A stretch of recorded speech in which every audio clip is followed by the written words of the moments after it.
whether I'm audible or not in the chat box.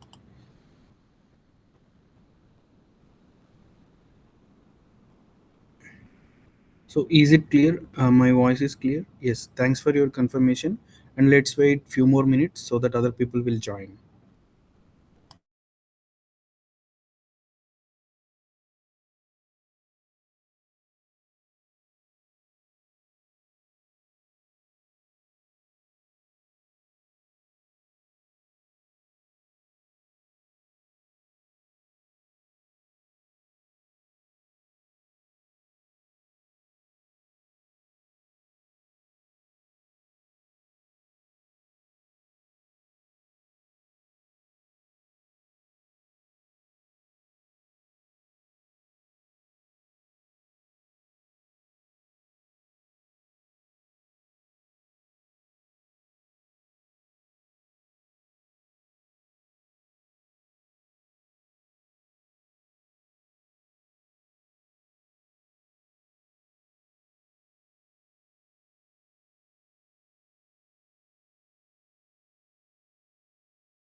So yes guys, so let's start the session. So meanwhile other people will join, no issues.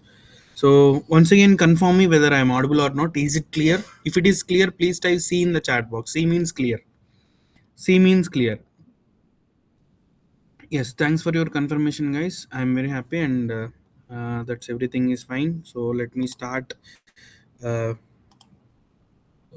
let me share my screen. So I hope my screen is visible. Can anyone confirm me? Yes, yes, yes or no? Yes, thanks for your confirmation, guys. So welcome to our today's lecture about the FPGA foundation-based course and foundation-based classes. So before going to that, we have the organized. This program is completely organized by KT Semicon, okay, which is a technology-based company as well as training institute. So he is our co-founder and managing director. So our name is Gauri Shankar. So he worked for ISRO almost 12 years and later he quit ISRO and we started this company called KT Semicon, and we are into the development and product development service.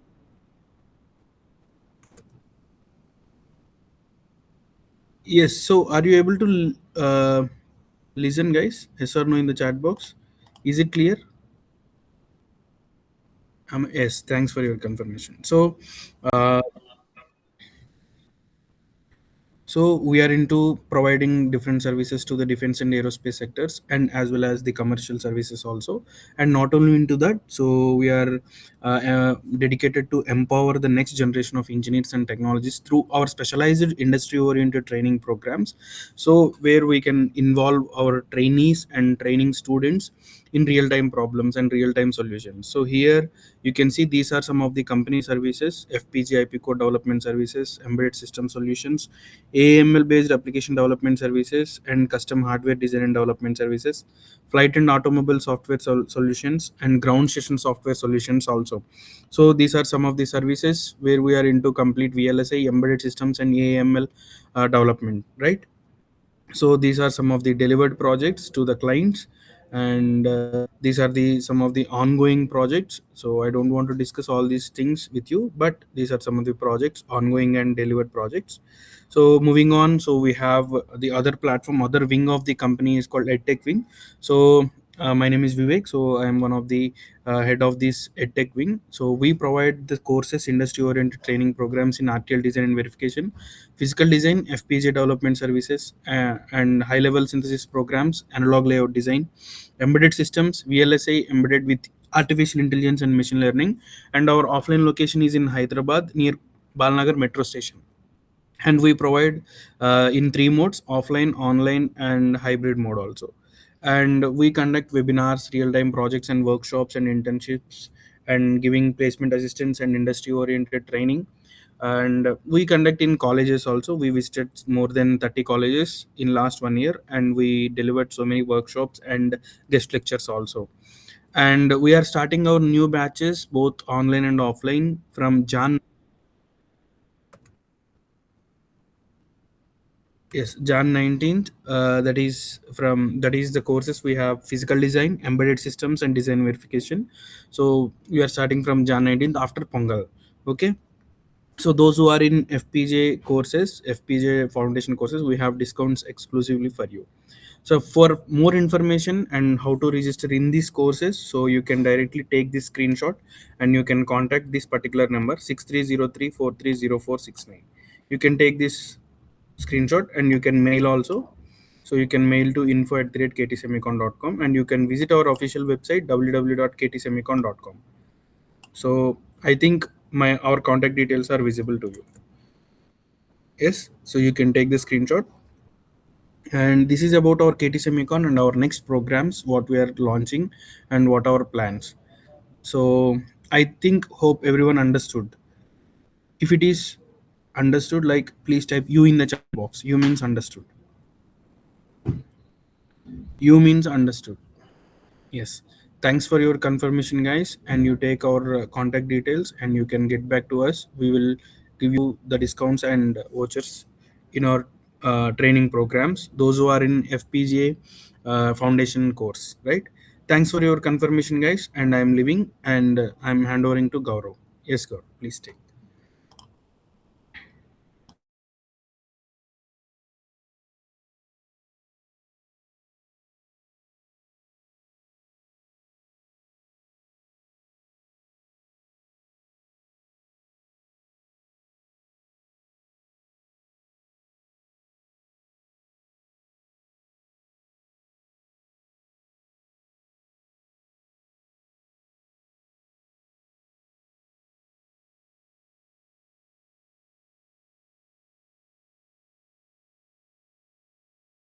Yes, guys.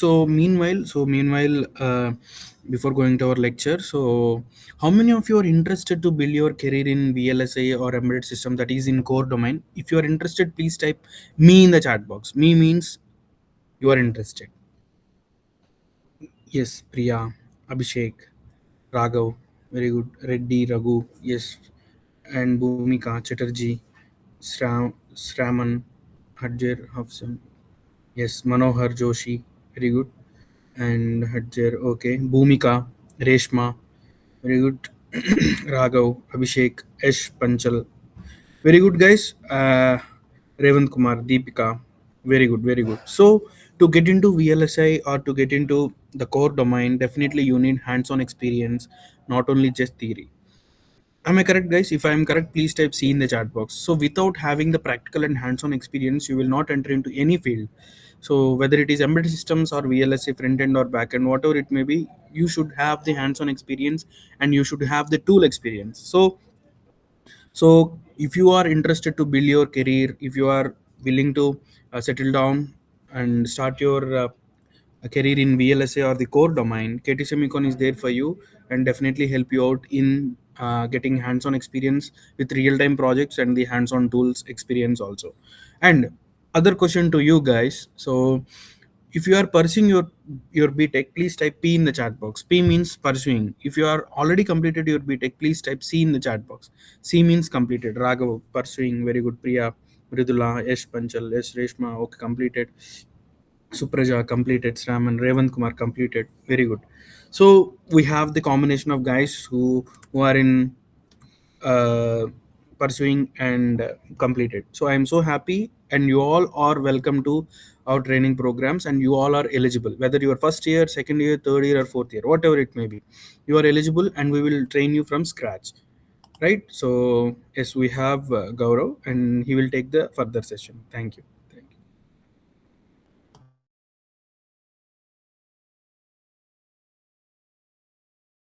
you. Good evening. I think I'm audible, right? Please let me know in the chat box.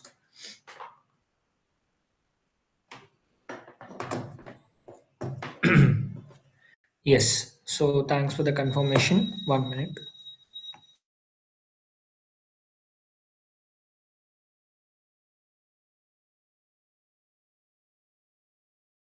So before going to the session, let me share my screen. 1 minute.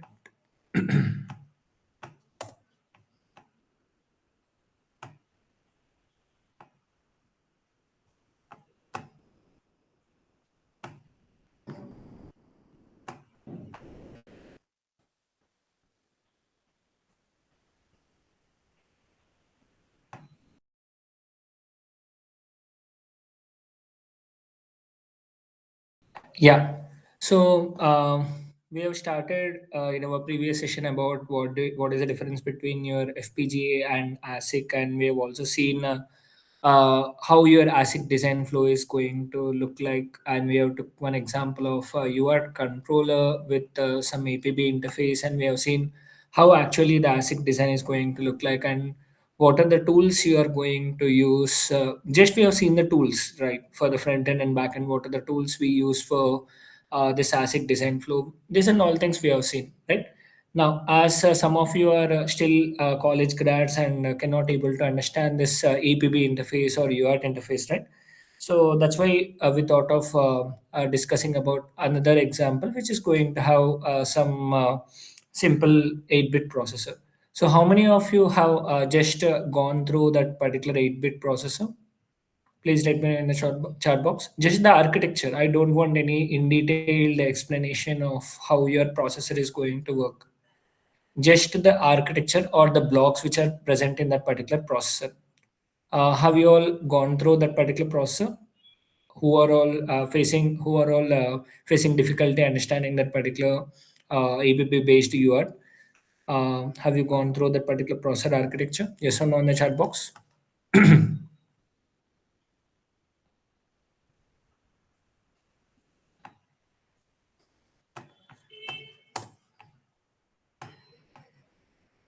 Okay. Okay. So we thought of okay. So I will show you today that particular thing. Let me share my screen. Yes.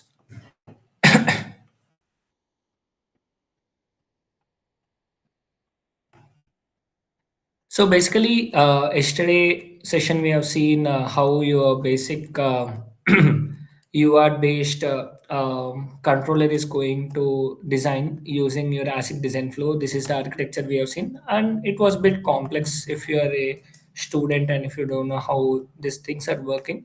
So that's why we have decided that we will discuss this flow using one simple example of a simple processor. Okay. Now, so a simple processor is going to have a ROM and fetch unit and instruction decoder, a register blank, and ALU multiplexer. So I think these terminologies you are familiar, right? Can I know in the chat box? Are you familiar with the terms? Are you familiar with terms like ALU, register unit, instruction fetch unit? Like in your third year or second year, you might have got this particular things, right? Am I right or wrong? Yes or no? Exactly. Yes. Okay. So that is what we are going to see, like how we are going to develop this and what is the design flow which we are going to have, right? Now, so first of all, again the same thing. Let me start. Okay, you only answer me like what is the first step which we are going to have in our ASIC design flow? What was the first step which we have seen in our previous session? What was the first step which we have seen in our previous session? Specifications, right? So the very first step which we have seen in our previous session in the ASIC design flow was our specification. Okay, In this example, again, we have written the UART thing, but we will write our processor specification. Okay. So what should be our processor specification? It should basically process the data which we are getting from the peripherals. Okay. So let's say this is my processor which is present over in this particular chip, which is connected with some peripherals, and whatever the data which these peripherals are sending to this processor, this is going to process that particular data. Okay. And it is going to send or receive or whatever it is going to do, that particular thing it is going to process, right? And it is going to have some clock speed, right? And here in the specification we are also going to select the board, for example what type of FPGA board we need to use. Okay. In the specification only we are going to see. And this is FPGA design flow. This is not ASIC design flow. This is FPGA design flow. In FPGA design flow or ASIC design flow, the first step is common. Okay. So what is your first step is giving the specifications, right? Now, the second step after specifications, what is the second step which we have seen in our ASIC design flow? What was the second step which we have seen after the specification? Architectural design, exactly, correct. So we have seen our architectural design. Now, let us see the architectural design of our processor. So in the architectural design, in our processor, we are going to decide what is the architecture of this processor. In this particular example, we are going to take a ROM and we are going to consider a register bank, like how many registers should we have over here, and how to design this fetch unit, and how to have this instruction decoder ALU, right? So this is the architecture which we are going to design. Okay. So if you are going to like let's say suppose you might have a ROM, and another your friend may not have a ROM present in your design. It's up to them. It's up to the architecture who is going to. It's up to the specification, or it's up to the requirement. They are going to have their specific architectures with them, right? So the first step and second step, are they clear now? The first step, which is known as specification, and the second step, which is known as architecture. Are these two steps clear? So yesterday some people are facing difficulty to understand it. Now it's clear.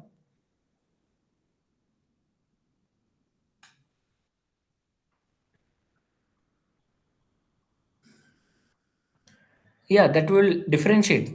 So what is the difference between ASIC design flow and FPGA design flow? Just now we have started, right? We'll differentiate.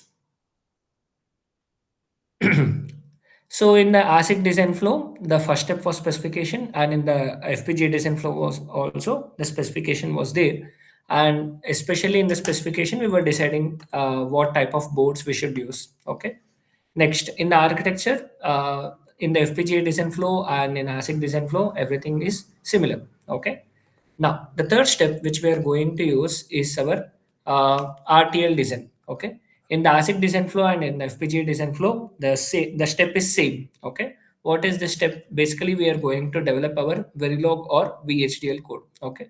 So what we are going to write down in the Verilog or VHDL code is we are going to develop these blocks. We are going to develop the Verilog code for ROM.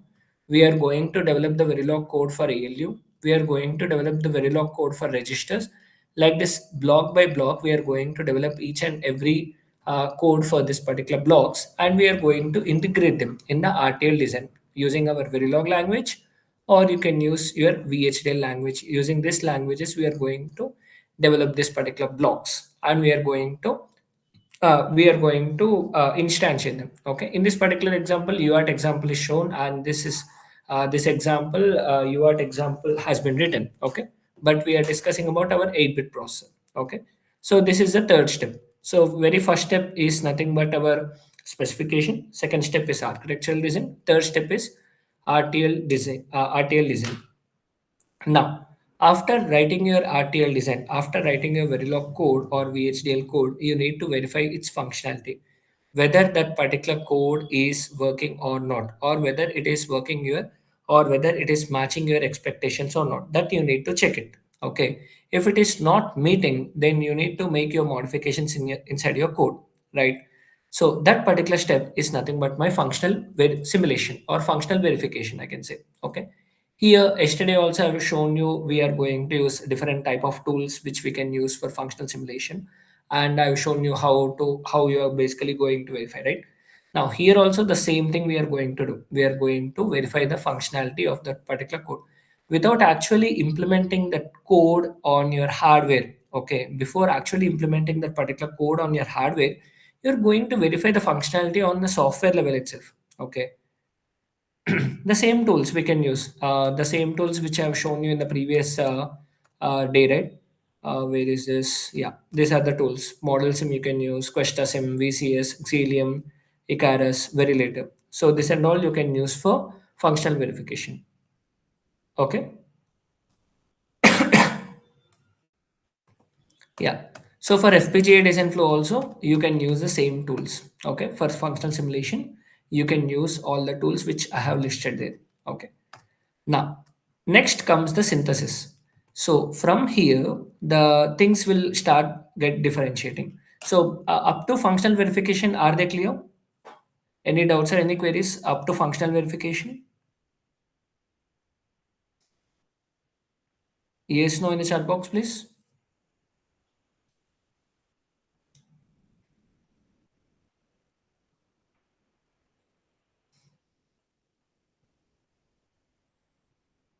Okay, no in the sense I'm thinking it is clear, right?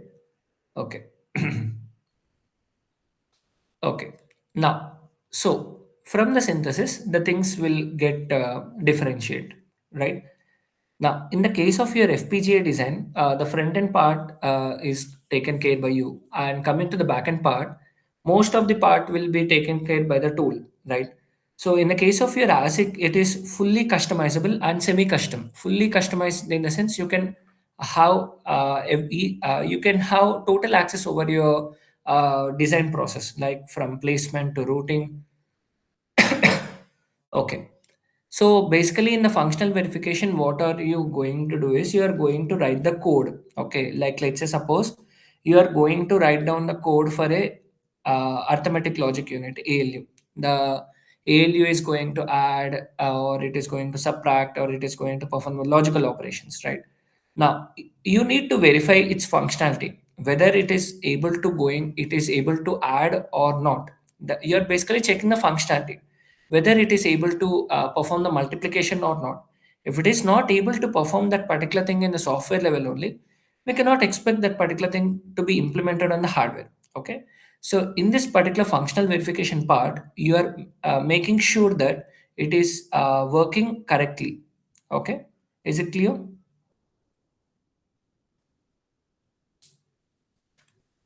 Yeah.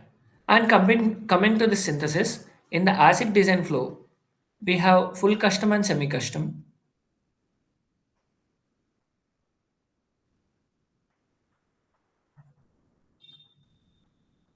So basically, this full custom, you have total access over your placement, routing, and technology node, everything you are going to have. But in the semi-custom, you will have something known as macros. Okay, if you know about this PD, you will come to know something known as macros. Macros, where everything will be predefined. Okay. So in your semi-custom design, you cannot custom your chip to the great extent, right? But in the case of your FPGA, already the technology will be mapped. Okay. So in the case of your FPGA, the coding will be in your hands. And coming to the backend part, like placement, routing, clock tree synthesis, and everything, the tool is going to take it. Okay. And it is only going to map the code which you have written into something known as LUTs. Okay. That is known as LUTs. Okay. So what do you mean by LUT? What do you mean by block RAMs, BRAMs? Everything we will discuss in our course. But what is now you need to understand is in FPGA, if you have written the code and other things like placement, routing, and conversion of your logic into the gate level netlist and the gate level netlist to conversion into this what to say your LUTs flip flops, that and all, it is going to take it. The tool is going to take it. Is it clear for everyone? Yes or no? Can you able to now differentiate between your ASIC and FPGA?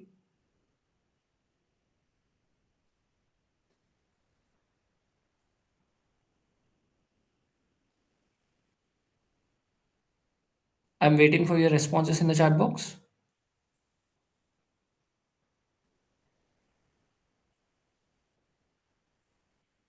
Yeah, macros are nothing but they those are predefined.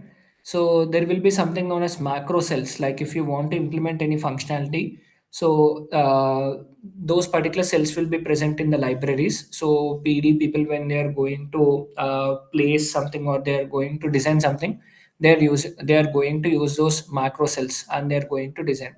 So all the functionalities will be present in there are basically predefined. Okay, so the not macros exactly. Okay.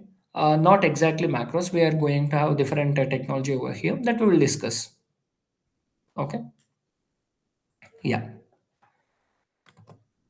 So that is where your synthesis is going to have now. And coming to place and route also, how the design which we have designed is going to fit into the FPGA fabric, and how the placement, like how it is going to map the logic to physical LUTs and flip flops, and how the routing is going to take care. This and all the tool is going to take care. Okay. So whatever the tool which we are going to use, that and all things, the tool is going to take care. Okay. And coming to this timing analysis, so the setup and hold time checks, clock constraints, and reporting the maximum frequency. And if the timings are getting failed, then also the tool will report each and everything. Whatever the tool you are going to use, it is going to report that particular things. Okay.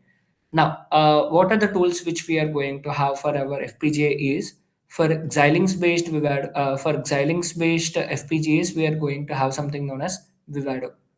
Now, this is owned by the company which is known as AMD. And for Intel based FPGAs, we are going to use something known as Quartus Prime. So normally, I have worked with these two tools, Vivado and Quartus Prime. And also for lattice-based FPGAs, I don't know what exactly tool. I haven't worked with that particular tool, but I have little exposure to that particular tool also.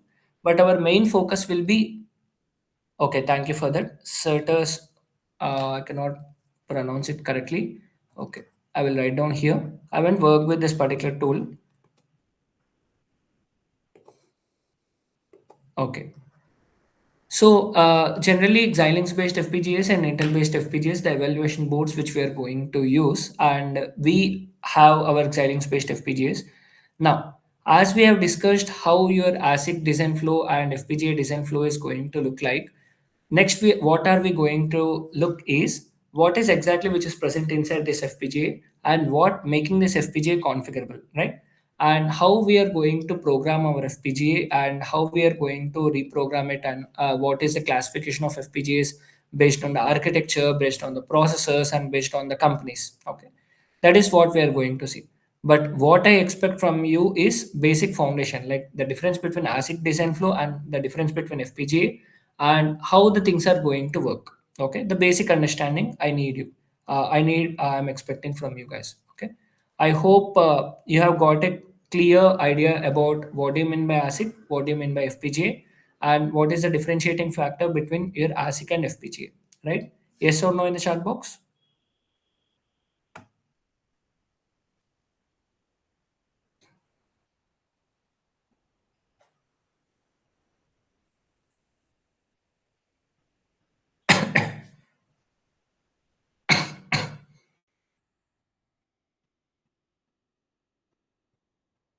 Yes, yes. So we will discuss about the evolution of FPGA, like how FPGAs are brought up, like what is the technology before FPGAs, and how the technology we are going to have in our FPGAs, and what is the thing which we are going to use it, and what are the key components which we are going to have in that, and the tools we are going to differentiate. And after that, we will post one particular tool guide, like how to install your Vivado, that we will have, and you can install it and you can start working on it. Okay, so as tomorrow there will be no session. Okay, and day after tomorrow also there will be no session. Okay, 14 and 15 there will be no sessions.